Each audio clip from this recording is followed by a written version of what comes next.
ನಮಸ್ಕಾರ ವೀಕ್ಷಕರೇ, ಶಿಡ್ಲಘಟ್ಟ ಸಮಯ ಸುದ್ದಿಗೆ ಸ್ವಾಗತ. ನಾನು ಪೂರ್ಣಿಮಾ. ಶ್ರೀಕೃಷ್ಣ ಜನ್ಮಾಷ್ಟಮಿಯಲ್ಲಿ 100ಕ್ಕೂ ಹೆಚ್ಚು ವಿದ್ಯಾರ್ಥಿಗಳಿಗೆ ಪ್ರತಿಭಾ ಪುರಸ್ಕಾರ ಮಾಡಿದ ಬೀರಪ್ಪನಹಳ್ಳಿ ಗೌಡರ ನರಸಿಂಹಮೂರ್ತಿ.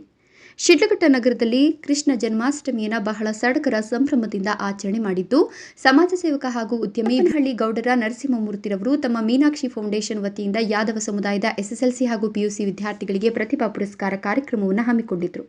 ಈ ಕಾರ್ಯಕ್ರಮದಲ್ಲಿ ಮುಖ್ಯ ಅತಿಥಿಗಳಾಗಿ ಭಾಗವಹಿಸಿದ ಎಂಎಲ್ಸಿ ನಾಗರಾಜ್ ಯಾದವ್ರವರು, ಶಿಡ್ಲಘಟ್ಟ ವಿಧಾನಸಭಾ ಯಾದವ ಸಮುದಾಯವು ಹೆಚ್ಚಿನ ಸಂಖ್ಯೆಯಲ್ಲಿದ್ದು ಮುಂಬರುವ ದಿನಗಳಲ್ಲಿ ಶಿಡ್ಲಘಟ್ಟ ವಿಧಾನಸಭಾ ಕ್ಷೇತ್ರದಲ್ಲಿ ಕಾಂಗ್ರೆಸ್ ಪಕ್ಷದಿಂದ ಯಾದವ ಸಮುದಾಯಕ್ಕೆ ಎಂಎಲ್ಎ ಅಭ್ಯರ್ಥಿಗೆ ಅವಕಾಶ ಸಿಕ್ಕರೆ ಖಂಡಿತ ಅವರಿಗೆ ಸಹಕಾರ ಮಾಡಿ ಯಾದವ ಸಮುದಾಯವನ್ನು ರಾಜಕೀಯವಾಗಿ ಬೆಳೆಸಬೇಕೆಂಬುದಾಗಿ ತಿಳಿಸಿದರು. ಶ್ರೀಕೃಷ್ಣ ಜನ್ಮಾಷ್ಟಮಿಯ ಕಾರ್ಯಕ್ರಮದಲ್ಲಿ ಬೀರಪ್ಪನಹಳ್ಳಿ ಗೌಡರ ನರಸಿಂಹಮೂರ್ತಿರವರು ತಮ್ಮ ಮೀನಾಕ್ಷಿ ಫೌಂಡೇಶನ್ ವತಿಯಿಂದ ಅನ್ನ ಸಂತರ್ಪಣೆಯನ್ನು ಏರ್ಪಡಿಸಿದ್ದು, ಗ್ರಾಮಗಳಿಂದ ಕಾರ್ಯಕ್ರಮಕ್ಕೆ ಆಗಮಿಸುವಂತಹ ಪಲ್ಲಕ್ಕಿಗಳಿಗೆ ಆರ್ಥಿಕ ಧನ ಸಹಾಯ ಮಾಡಿದ್ದು, ಗ್ರಾಮಗಳ ಮುಖಂಡರುಗಳಿಗೆ ಸನ್ಮಾನವನ್ನು ಮಾಡಿ ಶುಭ ಕೋರಿದರು. ಈ ಸಂದರ್ಭದಲ್ಲಿ ಮಾತನಾಡಿದ ವಕೀಲರು ಹಾಗೂ 6ನೇ ವಾರ್ಡಿನ ಸದಸ್ಯರಾದ ಎಂ ಮುನಿರಾಜು, ಮನುಷ್ಯನನ್ನು ಪ್ರೀತಿಸೋದೇ ಧರ್ಮ, ಆದರೆ ಧರ್ಮದ ಹೆಸರಲ್ಲಿ ಮನುಷ್ಯರನ್ನು ದ್ವೇಷಿಸೋದು ಅಧರ್ಮ. ಮನುಷ್ಯನ ದ್ವೇಷದ ಅಧರ್ಮದ ವಿರುದ್ಧವೇ ಕೃಷ್ಣ ಕೈಯಲ್ಲಿ ಶಸ್ತ್ರ ಹಿಡಿಯದೆ ಹೋರಾಡಿ ಧರ್ಮ ಸ್ಥಾಪನೆ ಮಾಡಿದರು.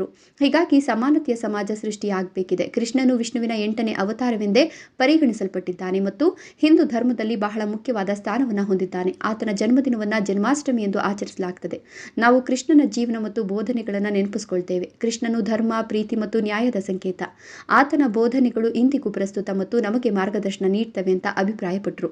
ಈ ಸಂದರ್ಭದಲ್ಲಿ ಮಂಜುಳಾ ನರಸಿಂಹಮೂರ್ತಿ, ಟಿಕೆ ನಟರಾಜ್, ಬೀರಪ್ಪನಹಳ್ಳಿ ದ್ಯಾವಪ್ಪ, ಯಾದವ ಸಂಘದ ತಾಲೂಕು ಅಧ್ಯಕ್ಷ ಅಶ್ವಥ್, ಡಾಕ್ಟರ್ ಸತ್ಯನಾರಾಯಣ ರಾವ್, ಡಾಕ್ಟರ್ ವೆಂಕಟೇಶ್, ಕುರುಬರಪೇಟೆ ಚಂದ್ರ, ಶೇಖರ್, ನಗರಸಭಾ ಸದಸ್ಯ ಲಕ್ಷ್ಮಣ, ಅರಿಕೆರೆ ಮುನಿರಾಜು, ಸೊರಕಾಯಿಲಹಳ್ಳಿ ನಾಗಚಂದ್ರ, ಯುವ ಮುಖಂಡರಾದ ಕೃಷ್ಣ, ಹರಿಕೃಷ್ಣ, ನರಸಿಂಹರಾಜು, ನವೀನ್, ಮಂಜುನಾಥ್, ನಾಗೇಶ್, ವಕೀಲ ಸುದೀಪ್ ಇನ್ನು ಮುಂತಾದವರು.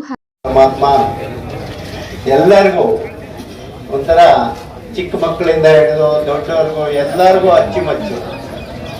ಅವನು ಶ್ರೀಕೃಷ್ಣನ ಬಗ್ಗೆ ಹೇಳ್ತಾ ಹೋದ್ರೆ ನಾವು ಬಹಳಷ್ಟು ಇದೆ. ವೆಂಕಟೇಶ್ವರನ 8ನೇ ಅವತಾರ. ಯಾವಾಗ ಅಧರ್ಮ ಜಾಸ್ತಿ ಆಗುತ್ತೋ, ಯಾವಾಗ ಭೂಮಿ ಮೇಲೆ ದುಷ್ಟ ಶಕ್ತಿಗಳು ಜಾಸ್ತಿ ಆಗುತ್ತೋ ಅವಾಗ ಮತ್ತೆ ಹುಟ್ಟುವುದು.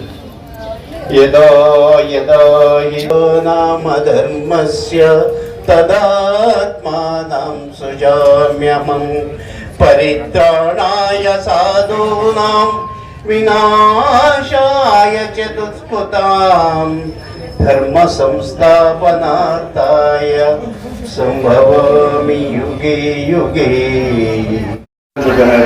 ಒಳ್ಳೆ ಬರವಣಿಗೆ ಇರ್ತಕ್ಕಂಥ ವಿದ್ಯಾರ್ಥಿಗಳಿದ್ದಾರೆ, ಬಹಳ ಬುದ್ಧಿವಂತರಿದ್ದಾರೆ. ಆದರೆ ಅವರ ಅವಕಾಶಗಳು ಸಿಕ್ಕಿರ ಅವರು ಮರೆಮಾಚಿ ಹೋಗಿರ್ತಕ್ಕಂಥ ನಾನು ನೋಡಿದ್ದೀನಿ. ಹಾಗಾಗಿ ವಿಶೇಷವಾಗಿ ನಾನು ಅದಕ್ಕೆ ಬೆಂಗಳೂರು ಕಾರ್ಯಕ್ರಮ ಹೋಗಿದ್ರು ಪರವಾಗಿಲ್ಲ, ಹಳ್ಳಿಗಾಡಿನ ಕಾರ್ಯಕ್ರಮ ಬಂದು ಪ್ರೋತ್ಸಾಹ ಮಾಡಬೇಕು ಅನ್ನೋ ಒಂದು ಕಾರಣಕ್ಕೋಸ್ಕರ ನಾನು ಬಂದಿದ್ದೀನಿ ಅನ್ನೋ ಮಾತನ್ನು ಹೇಳ್ತಾ ಇದ್ದೀನಿ. ಮತ್ತು ವಿಶೇಷವಾಗಿ ಹೇಳಬೇಕಾದ್ರೆ ಶ್ರೀಕೃಷ್ಣ ಆರಾಧನೆ ಮಾಡ್ತಾ ಇರ್ತಕ್ಕಂಥದ್ದು ನಾವು ಗೌರವವಾಗಿ ನಾವು ನಮ್ಮಲ್ಲಿ ನಮ್ಮ ಕುಟುಂಬದಲ್ಲಿ, ಆದರೆ ನಮ್ಮ ಯಾದವ ಜನಾಂಗದಲ್ಲಿ ಬೆಳೆದಿರ್ತಕ್ಕಂಥ ನಮ್ಮ ಶ್ರೀಕೃಷ್ಣ ದೇವರಾದರೂ ಕೂಡ ಅದರ ಮನುಕುಲಕ್ಕೆ ಯಾರಾದರೂ ಶ್ರೇಷ್ಠ ದೇವರಾದ ಇದ್ರೆ ಅದು ಖಂಡಿತ ಅದು ಶ್ರೀಕೃಷ್ಣ ಪರಮಾತ್ಮ ಅಂತ ಹೇಳಿದ್ರು. ಇಡೀ ನಮ್ಮ ಭಾರತ ದೇಶದ ವಿಶ್ವ ಇಂಟರ್ನ್ಯಾಷನಲ್ ರೆಕಗ್ನೈಸ್ ಯಾರಾದರೂ ದೇವರ ಫೆಸ್ಟಿವಲ್ ಇದ್ರೆ ನಾನು ಶ್ರೀಕೃಷ್ಣ ಪರಮಾತ್ಮ ಅಂತ ಹೇಳ್ತಾರೆ. ಎಲ್ಲ ಧರ್ಮದಲ್ಲೂ ಕೂಡ ನಾನು ಆ ದೇವರ ಮಗ ಅಂತ ಹೇಳ್ತಾರೆ, ಆದರೆ ಶ್ರೀಕೃಷ್ಣ ಹೇಳ್ತಾರೆ ನಾನು ದೇವರು ಅಂತ ಹೇಳ್ತಾರೆ.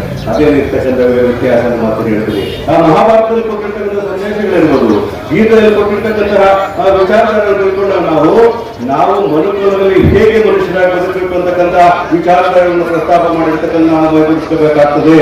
ನಾವೆಲ್ಲರೂ ಕೂಡ ಭಗವದ್ಗೀತೆ ನಾವು ಓದ್ತಾ ಇರ್ಬೋದು, ಆದರೆ ದೊಡ್ಡವರು ಯಾರಾದ್ರೂ ಉಪನ್ಯಾಸಕರು ಹೇಳಿದಾಗ ವಿಚಾರಗಳನ್ನು ತಿಳ್ಕೋಬೇಕಾಗ್ತದೆ.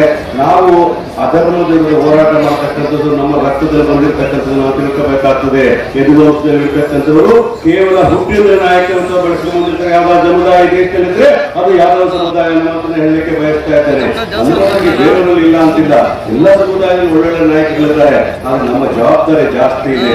ನಾವು ಕೇವಲ ಒಂದು ಜಾತಿಗೆ, ಒಂದು ಭಾಷೆಗೆ, ಒಂದು ಧರ್ಮಕ್ಕೆ ಅಂಟಿಕೊಳ್ಳೋದಿಲ್ಲ, ಇಡೀ ಮನುಕುಲಕ್ಕೆ ನಾವೆಲ್ಲರೂ ಕೂಡ ಆದರ್ಶವಾಗಿ ಬರುತ್ತಕ್ಕಂಥ ಕೆಲಸವನ್ನ ಮಾಡಬೇಕು ಅನ್ನೋ ಕರೆಯನ್ನು ಕೊಡ್ಲಿಕ್ಕೆ ಯೋಚನೆ ಮಾಡ್ತಾ ಮಾಡ್ತಾ ಇದ್ದೀನಿ. ನಾವೆಲ್ಲರೂ ಕೂಡ ಇನ್ನೊಬ್ಬರಿಗೋಸ್ಕರ ಬದುಕ್ತಕ್ಕಂಥ ಆಶಯಗಳನ್ನ ಮಾಡ್ಕೊಳ್ತಕ್ಕಂಥ ಕೆಲಸವನ್ನ ಮಾಡ್ಕೋಬೇಕಾಗ್ತದೆ. ನಾವು ಯಾವಾಗಲೂ ಕೂಡ ಹೊರಧರ್ಮೀಯರನ್ನು ಪ್ರೀತಿಯನ್ನ ಕಾಣ್ತಕ್ಕಂಥ ಮನುಕುಲಕ್ಕೆ ಗೌರವವನ್ನು ಕೊಡ್ತಕ್ಕಂತಹ ನಾವು ನಡೆನುಡಿಯಲ್ಲಿ ರೂಪಿಸ್ಕೋಬೇಕಾಗ್ತದೆ. ನಾವು ಯಾವತ್ತೂ ಕೂಡ ಅನ್ಯಾಯನ ಸಹಿಸಬಾರದು ಅಂತ ಹೇಳ್ತೀನಿ. ಯಾವತ್ತೂ ಕೂಡ ಅದೇ ರೀತಿಯಿಂದ ಇರಬಾರ್ದು ಅಂತ ಹೇಳ್ತೀನಿ. ಧೈರ್ಯದಿಂದ ಇರಬೇಕಾಗ್ತದೆ, ಸತ್ಯವನ್ನು ನುಡಿಬೇಕಾಗ್ತದೆ, ಸತ್ಯಕ್ಕಾಗಿ ಹೋರಾಟ ಮಾಡಬೇಕಾಗ್ತದೆ, ಧರ್ಮದ ಪರವಾಗಿರ್ತಕ್ಕಂಥ ಕೆಲಸವನ್ನು ಮಾಡಬೇಕಾಗ್ತದೆ. ಆ ಕಾರಣಕ್ಕೆ ಪ್ರಪಂಚದಲ್ಲಿ ಜನ್ಮ ಎತ್ತಿದ್ದೇನೆ ಅಂತಂದ್ರೆ ಯಾವಾಗ ಅಧರ್ಮ ತಾಂಡವರ್ತದೋ ಅದನ್ನ ಸರಿಪಡಿಸಲಿಕ್ಕೋಸ್ಕರ, ಮನುಕುಲಕ್ಕೆ ಸರಿದಾರಿ ತರಲಿಕ್ಕೋಸ್ಕರ, ಮನುಕುಲವನ್ನು ನಾವು ಒಂದು ಸರಿಯಾದ ದಾರಿ ಕರ್ಕೊಂಡು ಹೋಗ್ಲಿಕ್ಕೋಸ್ಕರ ಆ ಸಂದರ್ಭದಲ್ಲಿ ಶ್ರೀಕೃಷ್ಣನು ಅವರ 8ನೇ ಅವತಾರ, ವಿಷ್ಣುವಿನ 8ನೇ ಅವತಾರವಾಗಿ ಪ್ರಪಂಚದಲ್ಲಿ ಅವರು ಜನ್ಮ ತಾಳ್ತಾರೆ.